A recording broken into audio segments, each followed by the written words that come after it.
Tayo dyan. Ay, ano, isa pa, isa pa. Ay!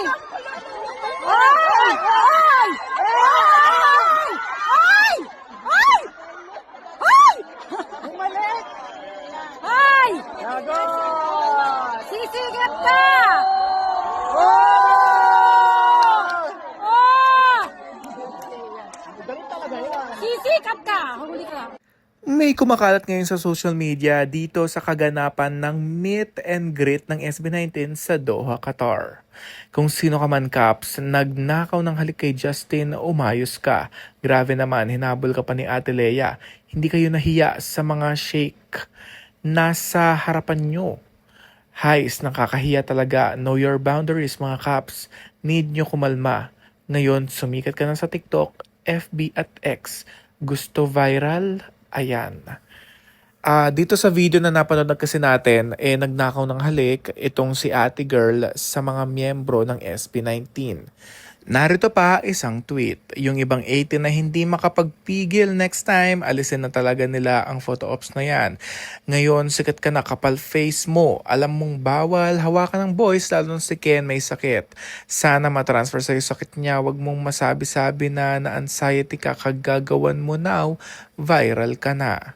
Yan nga, sinabi dun sa original video na kumuha dito mismo, no? Dahil nga, hindi rin talaga okay ang ginawa ni Ate Girl sa nangyari. Dahil ang meet and greet, may kaakulan na regulations and the rules. Narito, nasa guideline na mga pasaway. Nagbasa sana kayo minsan. Ayan. Merong kasing guideline at narito at babasahin natin kung ano-ano nga ba ang mga bawal at hindi dapat gawin. The group photo opportunity will be conducted in group of 10. Guests will receive clear instruction kung saan magla-line up, yung process, and all.